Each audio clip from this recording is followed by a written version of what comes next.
আজিৰে পৰা তোমালোকৰ শিক্ষাৰ ক্ষেত্ৰত সহায় হোৱাকৈ আমাৰ ৰাজ্যখনৰ ইতিহাস, ভাষা, সাহিত্য, সংস্কৃতি, ক্ৰীড়া, বিজ্ঞান ইত্যাদি বিভিন্ন বিষয়ৰ কুইজ আমি নিয়মীয়াভাৱে তোমালোকলৈ আগবঢ়াম। প্ৰথমে আমি আমাৰ ৰাজ্যখনক ভাল ধৰণে যাতে বুজি পাওঁ সেই দিশৰ প্ৰতি লক্ষ্য ৰাখি তোমালোকলৈ অসম বুৰঞ্জী সম্পৰ্কত এলানি প্ৰশ্ন ভিডিঅ' হিচাপে আমি আগবঢ়াইছোঁ। আশা কৰোঁ তোমালোকে এই চেনেলটো চাই অসমৰ বিভিন্ন দিশ সম্পৰ্কত অৱগত হ'ব পাৰিবা তথা অসমৰ ইতিহাস সম্পৰ্কত সঠিক জ্ঞান আহৰণ কৰিব পাৰিবা। ঠিক আছে, তেতিয়াহ'লে আমি অসম বুৰঞ্জীৰ কুইজৰ শিতানটোলৈ আগবাঢ়োঁ। প্ৰথম প্ৰশ্ন, ৰামায়ণ, মহাভাৰত আদি প্ৰাচীন ধৰ্মগ্ৰন্থক অসমত কি নামেৰে উল্লেখ কৰা হৈছিল? ইয়াৰ উত্তৰ হৈছে প্ৰাগজ্যোতিষপুৰ। 2 নম্বৰ প্ৰশ্ন, বিভিন্ন পুৰাণৰ বিষয়ে তোমালোকে নিশ্চয় শুনিছা। কালিকা পুৰাণ, শিৱ পুৰাণ, বিষ্ণু পুৰাণ আদি বিভিন্ন পুৰাণ আছে। এই বিভিন্ন পুৰাণত অসমক কি নামেৰে জনা গৈছিল? উত্তৰটো হৈছে কামৰূপ। কালিকা পুৰাণত প্ৰাগজ্যোতিষপুৰৰ বিষয়ে কি উল্লেখ কৰা হৈছিল? উত্তৰ, কালিকা পুৰাণ মতে দেৱতা বৰ্মাই প্ৰাগজ্যোতিষপুৰত গণনক্ষত্ৰৰ গণনা কৰিছিল। যোগিনী তন্ত্ৰত প্ৰাচীন কামৰূপৰ ভাগ কেইটা বুলি উল্লেখ কৰা হৈছিল? যোগিনী তন্ত্ৰ এখন প্ৰাচীন পৌৰাণিক গ্ৰন্থ। এই গ্ৰন্থখনত যোগিনী গ্ৰন্থখনত প্ৰাচীন কামৰূপ ৰাজ্যক 4টা ভাগত ভাগ কৰিছিল। সেই ভাগকেইটা হৈছে ৰত্নপীঠ, কামপীঠ, স্বৰ্ণপীঠ আৰু সৌমাৰ পীঠ। ইয়াৰ পিছৰ আমি পৰ্যায়টোলৈ যাওঁ। অসম নামৰ উৎপত্তি কিদৰে হ'ল?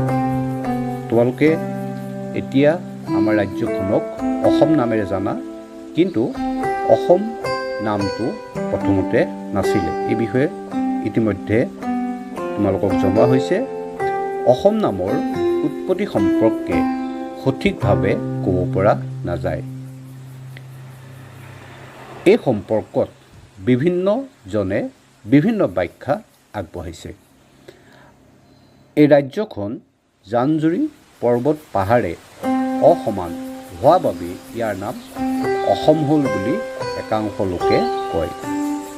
আন একাংশৰ মতে প্ৰাকৃতিক সৌন্দৰ্যত অসমৰ কোনো সমতুল্য নাই বাবে অসম নামৰ উৎপত্তি হ'ল অসম।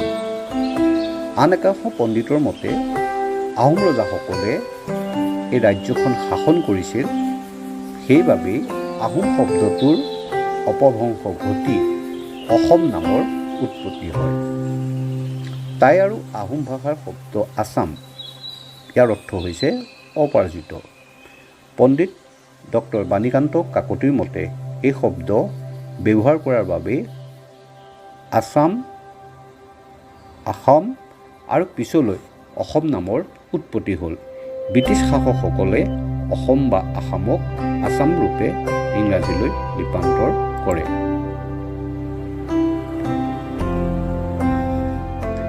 ইয়াৰ পিছত আহা প্ৰাগজ্যোতিষপুৰ নামটোৰ উৎপত্তি কিদৰে হ'ল? অসমক অতি প্ৰাচীন কালত প্ৰাগজ্যোতিষপুৰ নামেৰে জনা গৈছিল। প্ৰাগ ইয়াৰ অৰ্থ হৈছে পূৰ্বৰ বা আগৰ। জ্যোতিষ মানে জ্যোতিমণ্ডল বা গণনক্ষত্ৰ। এই গণনক্ষত্ৰ আদি গণনা কৰা নগৰখন হ'ল প্ৰাগজ্যোতিষপুৰ। পুৰ শব্দৰ অৰ্থ হৈছে নগৰ। অতীজত গণনক্ষত্ৰ আদিৰ গণনা কৰাত ভাৰতবৰ্ষৰ ভিতৰত এই নগৰখন প্ৰসিদ্ধ আছিল। সেইকাৰণে প্ৰাগজ্যোতিষপুৰ নামেৰে পৰিচিত হয়। কামৰূপ নামৰ উৎপত্তি কিদৰে হৈছিল? পুৰাণৰ মতে এবাৰ মহাদেৱ শিৱ ক্ৰোধান্বিত হৈছিলে। কি কাৰণে হৈছিলে? কামদেৱে তেওঁৰ তপস্যা ভংগ কৰাৰ যত্ন কৰিছিলে। শিৱ ক্ৰোধান্বিত হৈ কামদেৱক ভস্মীভূত কৰিছিলে। কামদেৱৰ পত্নী সতীদেৱীয়ে মৃত স্বামীক পুনৰ জীৱন দান দিবৰ বাবে মহাদেৱ শিৱক তপস্যা কৰিছিলে। তেওঁৰ তপস্যাত শিৱ সন্তুষ্ট হৈ কামদেৱক পুনৰ জীৱন দান দিয়ে। কামদেৱে প্ৰাগজ্যোতিষপুৰত পুনৰ জীৱন পোৱাৰ কাৰণেই এই ৰাজ্যখনৰ নাম কামৰূপ হৈছিল।